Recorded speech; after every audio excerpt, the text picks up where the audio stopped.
प्रिय छात्र एवं छात्राएं, आप सभी लोगों का अपने ही YouTube चैनल अंकित केमिस्ट्री क्लासेज में स्वागत है। आप सभी को पता होगा 7 मार्च को रसायन विज्ञान का प्रश्न पत्र या पेपर है। आप सभी लोगों को इसके पहले केमिस्ट्री का बहुविकल्पी क्वेश्चन दिया गया था वीडियो के माध्यम से 60 क्वेश्चन, पहले चैप्टर से 6 क्वेश्चन। आज हम आपके लिए लेके आए हैं प्रश्न नंबर 2 से और प्रश्न नंबर 3 से। 2 में का खा गा घा है, प्रश्न नंबर 3 में का खा गा घा है, जो कि सभी 2-2 अंक के हैं और ये आपके दिलाते हैं जो आपको प्राप्तांक एकदम 100% आपको नंबर चाहिए। तो प्रश्न नंबर 2 और 3 बहुत ही महत्वपूर्ण प्रश्न होते हैं और तो सभी लोग प्रश्न नंबर 6 और 7 सभी लोग करते हैं, लेकिन ये आपके 16 अंक बहुत महत्वपूर्ण हैं। जैसा आपका पहला चैप्टर पूछा गया है, पहले चैप्टर से पहला प्रश्न है 27 डिग्री सेल्सियस पर यूरिया के m/10 पे बिलियन का पराशर दाब ज्ञात कीजिए। पराशर दाब का सूत्र आप लोग को मालूम होगा, पाई बराबर क्या होता है CRT। C क्या है सांद्रता, R क्या है गैसीयतांक, T क्या है टेम्परेचर। लेकिन ध्यान रहे T टेम्परेचर है, 27 डिग्री सेल्सियस दिया गया है, उसको आप केल्विन में कर लेंगे तो 273 + 27 जोड़ लेंगे, जो आपका आएगा उत्तर हो जाएगा। प्रश्न नंबर 2 कह रहा है बिलियन से समपराशयी विलयन किसे कहते हैं, उदाहरण सभी समझाइए, ये भी इंपॉर्टेंट क्वेश्चन है। और प्रश्न नंबर 3 कह रहा है एक कार्बनिक पदार्थ के जलीय विलयन में जिसमें 3 ग्राम स्मॉल w दिया गया है, 3 ग्राम पदार्थ और 50 ग्राम जल में घुला है, कैपिटल W कितना दिया गया है 50 ग्राम जल में घुला है, का क्वथनांक 100.51 डिग्री सेल्सियस है। पदार्थ के आणविक द्रव्यमान की गणना कीजिए। जल का दिया गया है Kb का मान 0.51 डिग्री सेल्सियस मोल प्रति लीटर।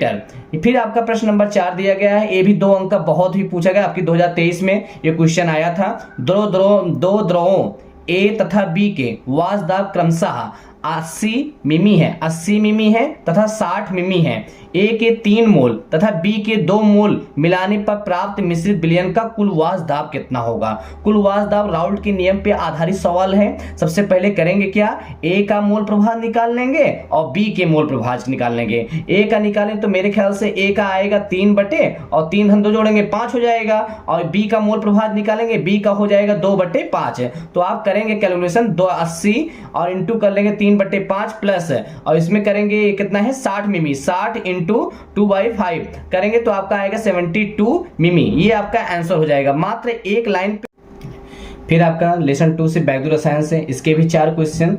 पहला प्रश्न है निम्न अभिक्रिया वाले सेल का विद्युत वाहक बल EMF ज्ञात कीजिए। ये हर साल क्वेश्चन आता है और बच्चे से घबरा जाते हैं। जैसे Zn सॉलिड में 2Ag + एक्वस में, Zn2 + 2Ag सॉलिड में। आपको सबसे पहले ये रेडॉक्स अभिक्रिया है, इसमें क्या होगा ऑक्सीकरण और अपचयन होगा। स्मॉल n का मान निकालेंगे और E सेल बराबर आपको होता है E0 बराबर -0.521/n लॉग में आप प्लस कर देंगे तो आपका आंसर हो जाएगा। आपका प्रश्न नंबर 2 आपका है नष्ट समीकरण तथा रासायनिक सेलों में इसका एक अनुप्रयोग लिखिए। फिर से देख लीजिए प्रश्न नंबर 2, नष्ट समीकरण तथा रासायनिक सेलों में इसका एक अनुप्रयोग लिखिए। आप देखेंगे अनुप्रयोग लिखा हुआ है, मैंने इसका आंसर भी आप लोग को कर दिए हैं। किसी इलेक्ट्रोड क्रिया Mn2+ एक्वस में Nem सॉलिड के लिए नष्ट समीकरण आपका निम्नवत है।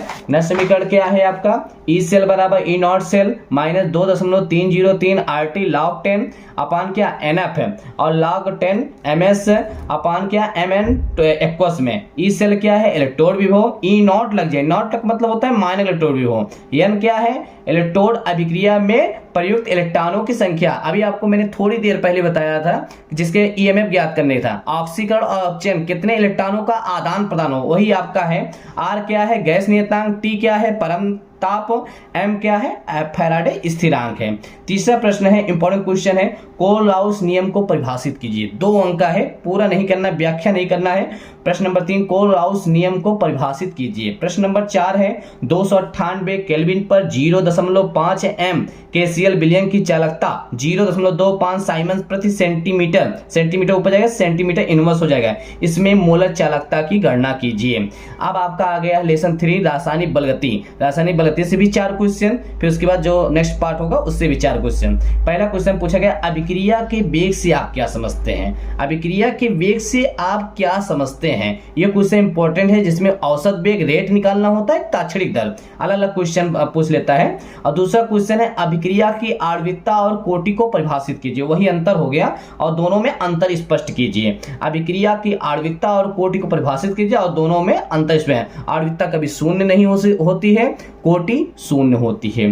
प्रश्न नंबर 3 है एक्टिवेशन एनर्जी किसे कहते हैं, सक्रियण ऊर्जा किसे कहते हैं। और प्रश्न नंबर 4 आपका है एक अभिक्रिया A+B एरोकोचिंग उत्पाद के लिए वेग नियम रेट दिया गया है के अंडर ब्रैकेट सांद्रता A⁻² सांद्रता B2 से दिया गया अभिक्रिया की कोटि बताना है। कोटि आप क्या करेंगे 1/2 + 2 कर देंगे, आपका आंसर हो जाएगा। नेक्स्ट पार्ट है लेसन 4, ये इंपॉर्टेंट क्वेश्चन है, 2 अंक आपके दिलाते हैं। डी एंड एफ ब्लॉक के तत्व, इसमें से गारंटी है आपके 2 प्रश्न जरूर आएंगे लेसन 4 से। जैसे पहला क्वेश्चन कह रहा है संक्रमण तत्व रंगीन यौगिक या आयन क्यों बनाते हैं। फिर से क्वेश्चन सुनिए, संक्रमण तत्व रंगीन यौगिक या आयन क्यों बनाते हैं। क्यों बनाते हैं बेटा, अयुग्मित इलेक्ट्रॉनों के कारण। दूसरा क्वेश्चन है नंबर 2, पाइरोलोसाइट से पोटेशियम परमैंगनेट बनाने का रासायनिक समीकरण लिखिए। आपको माध्यम क्या लेना है, पाइरोलोसाइट से पोटेशियम परमैंगनेट बनाने का रासायनिक समीकरण लिखिए। तीसरा क्वेश्चन है लेथेनाइड अंकुचन क्या है। अंकुचन पूछ लेता है, संकुचन, दोनों बात एक ही है। लेथेनाइड अंकुचन क्या है। प्रश्न नंबर 4 आपका है दिया गया है डी ब्लॉक के तत्व अनुचुंबकीय लक्षण और परिवर्ती संयोजकता क्यों प्रदर्शित करते हैं, स्पष्ट कीजिए। प्रश्न नंबर 4 को आप फिर से देख लीजिए, डी ब्लॉक के तत्व अनुचुंबकीय लक्षण और परिवर्ती संयोजकता क्यों प्रदर्शित करते हैं, स्पष्ट कीजिए। लेसन 5 आपका आ गया है कोऑर्डिनेशन कंपाउंड उप सह संयोजन यौगिक। पहला प्रश्न है, पहला 2 1 और 2 3 4 का मतलब हो गया का खा गा घा हो गया, ठीक है। पहला प्रश्न दिया गया है एक दंती लिगेंड क्या है, उदाहरण सहित समझाइए। एक दंती लिगेंड क्या है, उदाहरण से समझाइए। दूसरा क्वेश्चन दिया गया है प्रश्न में निम्नलिखित उपसंयोजन यौगिक के IUPAC नाम लिखिए। जैसे K3CH3O4 3 दिया गया है, तो 3 को आप लिखें क्या हो जाए, पोटेशियम ट्राई ऑक्सिलेटो। Cr आपका है क्रोमियम कर देंगे, ऑक्सीकरण संख्या निकाल लेंगे। दूसरा दिया गया NiCO4, तो इसका नाम क्या हो जाएगा, टेट्रा कार्बोनिल, और निकिल शून्य हो जाएगा। ध्यान है टेट्रा कार्बोनिल, O बड़ा है कार्बोनिल होगा, टेट्रा कार्बोनिल निकिल, और 0 जरूर लिखना, 0 शून्य। नेक्स्ट क्वेश्चन आपका तीसरा क्वेश्चन, क्रिस्टल क्षेत्र विपाटन से क्या अभिप्राय है। आपको शॉर्टकट लिखना है, क्रिस्टल क्षेत्र विपाटन से क्या अभिप्राय, जिसको आप बोलते हैं क्रिस्टल फील्ड थ्योरी CFT। और चौथा क्वेश्चन है वार्नर के सिद्धांत को समझाइए। वार्नर ने क्या बताया था प्राथमिक संयोजकता के बारे में और द्वितीय संयोजकता के बारे में। नेक्स्ट चैप्टर आपका ऑर्गेनिक केमिस्ट्री से हेलोएल्केन तथा हेलोएरीन। पहला प्रश्न दिया गया है सैंडमायर विधि द्वारा क्लोरोबेंजीन, सैंडमायर विधि C6 से इसका नाम क्या हो जाएगा, बेंजीन डाई एजोनियम क्लोराइड, या Cl से अभिक्रिया कराएंगे तो क्लोरोबेंजीन मिलेगा, नाइट्रोजन का HCl। ऐसी अभिक्रिया क्या कहलाती है, सैंडमायर अभिक्रिया। या सैंडमायर अभिक्रिया विधि द्वारा कौन सा निर्माण, क्लोरोबेंजीन आपका हो गया। दूसरा अभिक्रिया ऊर्स अभिक्रिया, 2RX और 2Na हमने कर दिया तो एल्केन मिलता है। एल्केन के लिए क्या देता है, ऊर्स अभिक्रिया, फ्रैगलैंड अभिक्रिया, ग्रिग्नार्ड अभिक्रिया। 1-2 नंबर में आपका आ सकता है, उसमें रहेगा लास्ट वाले क्वेश्चन में। प्रश्न नंबर 2 है बेटा हेलोएल्केन के बनाने की 2 सामान्य विधियों के रासायनिक समीकरण लिखिए। फिर सुन लीजिए, हेलोएल्केन के बनाने की 2 सामान्य विधियों के रासायनिक समीकरण लिखिए। प्रश्न नंबर 3 है न्यूक्लियो सब्स्टिट्यूशन रिएक्शन एका अणुक और द्वि अणुक, S1 अभिक्रिया क्या है, S1 अभिक्रिया क्या है। चौथी अभिक्रिया आपसे पूछा ऊर्स फिटिंग अभिक्रिया क्या है। ऊर्स फिटिंग में क्या करना है, क्लोरोबेंजीन को और Na से सोडियम की उपस्थिति में RX से करा देंगे मेथिल क्लोराइड से, तो आपको टालुइन का निर्माण होगा और 2NaL, तो ये अभिक्रिया कहलाती है ऊर्स फिटिंग अभिक्रिया। ये इंपॉर्टेंट रिएक्शन है आपका, ये इंपॉर्टेंट है ऊर्स फिटिंग अभिक्रिया। नेक्स्ट क्वेश्चन लेसन 7 पे पहुंच गए हैं एल्कोहल फिनॉल एवं ईथर से।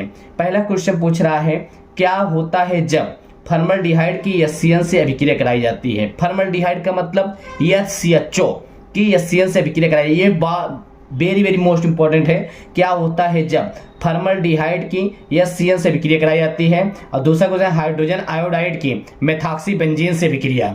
प्रश्न नंबर 2 कोल्बे अभिक्रिया और तीसरा पूछ रहा है प्रश्न नंबर 2 में रिमटीमेन। रिमटीमेन का मतलब क्या हो गया, आपको लेना है फिनॉल, फिनॉल से किससे करा देना है क्लोरोफॉर्म, क्लोरोफॉर्म से किससे करा देना है, इसमें क्या कराएंगे 3KOH की उपस्थिति में, तो आपको सैलिसिलिक एल्डिहाइड और सैलिसिलिक अम्ल मिलता है। प्रश्न नंबर 3 क्या है, ल्यूकास परीक्षण क्या है, इसका प्रयोग किस प्रकार के यौगिकों को पहचानने में किया जाता है। प्रश्न नंबर 3, चाहे मोनोहाइड्रिक बनाने विधि आ जाए चाहे ये आ सकता है, ल्यूकास परीक्षण क्या है, इसका प्रयोग किसी एक प्रकार के यौगिकों को पहचानने में किया जाता है।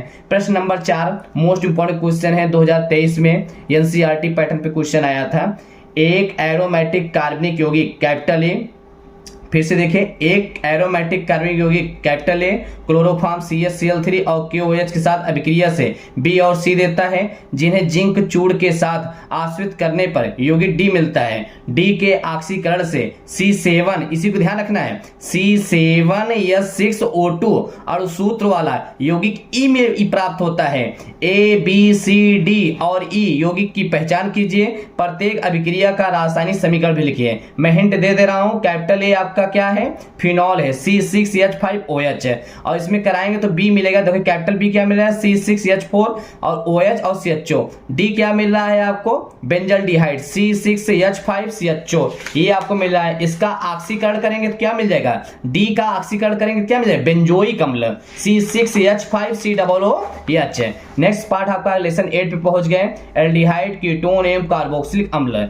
ये क्या है, प्रश्न नंबर 1 यूरोट्रोपिन क्या है, इसके बनने रासायनिक समीकरण लिखे। यूरोट्रोपिन आपको पता है, फॉर्मल्डिहाइड से अमोनिया से क्रिया करा दीजिए, यूरोट्रोपिन मिलता है। प्रश्न नंबर 2 क्या है, एल्डोल संघनन क्या है, क्लेजेंस संघनन अभिक्रिया। एल्डोल संघनन का पता है आपको, NaOH की उपस्थिति कराते हैं तो एल्डोल संघनन मिलता है, और क्लेजेंस संघनन अभिक्रिया ये भी आपको लिखना पड़ेगा। प्रश्न नंबर 3 आपसे क्या कह रहा है, क्या होता है जब एस्टल्डिहाइड को तनु NaOH के साथ अभिक्रिया कराते हैं। एस्टल्डिहाइड को तनु NaOH के साथ अभिक्रिया कराएंगे तो आपको एल्डोल संघनन ही मिलता है। मतलब आप कह सकते हैं प्रश्न नंबर 2 का पहला वाला और प्रश्न नंबर 3 का, दोनों का उत्तर एक ही होगा। और प्रश्न नंबर 3 कह रहा है, 3 में एसीटोन पर क्लोरोफॉर्म की अभिक्रिया होती है, एसीटोन पर क्लोरोफॉर्म की अभिक्रिया कराएंगे क्या मिलेगा, वो आपको प्रोडक्ट आप ये लिखेंगे। ये हो गया। चौथा क्वेश्चन, कैसे प्राप्त करोगे, केवल समीकरण देना है, बेंजोइक अम्ल से एल्लीन, एस्टिक अम्ल से फार्मिक अम्ल। चलिए देखते हैं, लेसन 9 आप पहुंच गए, नाइट्रोजन युक्त कार्बनिक यौगिक एमीन। पहला क्वेश्चन पूछ रहा है, 3 अंक का आता है, 2 अंक का। गैब्रायल थैलेमाइड संश्लेषण पर टिप्पणी लिखिए। सबको पता है गैब्रायल थैलेमाइड संश्लेषण पर टिप्पणी लिखने का मतलब होता है थैलिक अम्ल मिलता है इसमें। दूसरा क्वेश्चन, एनलीन पर फ्रीडर क्राफ्ट्स की अभिक्रिया क्यों नहीं दर्शाता, एनलीन फ्रीडर क्राफ्ट्स अभिक्रिया क्यों नहीं दर्शाता है, इस पे आपको टिप्पणी देना है, क्यों नहीं दर्शाता है एनलीन। और तीसरा क्वेश्चन पूछ रहा है, प्राथमिक एमीन एवं एल्कीन से प्राथमिक एल्कोहल के विरचन की रासायनिक समीकरण लिखिए। फिर सुन लीजिए, प्राथमिक एमीन किसके माध्यम बनाना है, एल्कीन के माध्यम से, और प्राथमिक एल्कोहल के माध्यम से। इसकी बनाने की विधि, प्राथमिक एमीन आपको प्राप्त करना है, वो भी 2 विधियों के द्वारा, एल्कीन के माध्यम से, प्राथमिक एल्कोहल के माध्यम से। चौथा क्वेश्चन, एल्लीन का विरचन बेंजेमाइड से बेंजोइक अम्ल। ये आपका है, पहले आपने बेंजेमाइड से एल्लीन का, एल्लीन बनाने की 2 विधि हैं, बेंजेमाइड से और बेंजोइक अम्ल से। ये मैंने समीकरण लिखा हुआ है, C6H5CONH2, इसको बोलते हैं बेंजेमाइड। Br2 और KOH के ऊपर कराएं तो मिला एल्लीन, C6H5NH2 और K2CO3 2KBr2S2। एक तो इसे एल्लीन कहते हैं, एल्लीन, और यह अभिक्रिया कहलाता है हाफमान ब्रोमाइड अभिक्रिया। फिर आपका कह रहा है बेंजोइक अम्ल से, बेंजोइक अम्ल से हाइड्रोजोइक अम्ल से कराएंगे, ये सीमेंट अभिक्रिया कहलाती है, एल्लीन मिलता है, C6H5NH2CO2 + N2। इन दोनों अभिक्रियाओं को आपको 7 मार्च को लिख के आना है 2024 में। ये दोनों अभिक्रिया आपके इंपॉर्टेंट क्वेश्चन है। ये प्रश्न नंबर 4 में एल्लीन बनाने के बेंजेमाइड से और बेंजोइक अम्ल, ये पक्का आएगा, 100% गारंटीड है। फिर आपका दिया गया है लेसन 10 जैव अणु। पहला प्रश्न पूछा गया, प्रोटीन की संरचनात्मक इकाई क्या है, और प्रश्न नंबर 2 क्या है, डी ग्लूकोज की निम्नलिखित यौगिकों के साथ अभिक्रिया से बने उत्पाद की संरचना एवं नाम बताइए। हाइड्रॉक्सिलेमीन ब्रोमीन जल, ध्यान देना, ग्लूकोज की ब्रोमीन जल, बच्चे क्या करते हैं, ग्लूकोज से ब्रोमीन की अभिक्रिया कराने लग जाते हैं। जबकि ब्रोमीन और Br2 और H2 की उपस्थिति में कराना है तो हमको मिलता है ग्लूकोनिक अम्ल। ध्यान देना, नहीं तो बच्चे करते हैं Br2 से अभिक्रिया कराने लग जाते हैं। और आपको प्रश्न नंबर 3 कह रहा है एमिनो अम्ल की प्रकृति उभयधर्मी होती है क्यों? एमिनो अम्ल की प्रकृति उभयधर्मी होती है क्यों? आप सभी को पता है ज्यूटर आयन बनाने पे। प्रश्न नंबर 4 विटामिन सी का रासायनिक नाम लिखिए, इसकी कमी से होने वाले रोग लिखिए। ये आपके रहे प्रश्न नंबर 1 में हमने आपको 6 ऑब्जेक्टिव क्वेश्चन बताए थे। आज हमने आपको बता दिए प्रश्न नंबर 2 और प्रश्न नंबर 3 में। जो प्रश्न नंबर 2 में पूछे आते हैं का, खा, गा, घा, और प्रश्न नंबर 3 में का, खा, गा, घा। वीडियो आप सभी लोगों को अच्छा लगा हो तो इसको ढेर सारे अपने दोस्त इष्ट मिष्ट को शेयर और सब्सक्राइब करें। Thank you.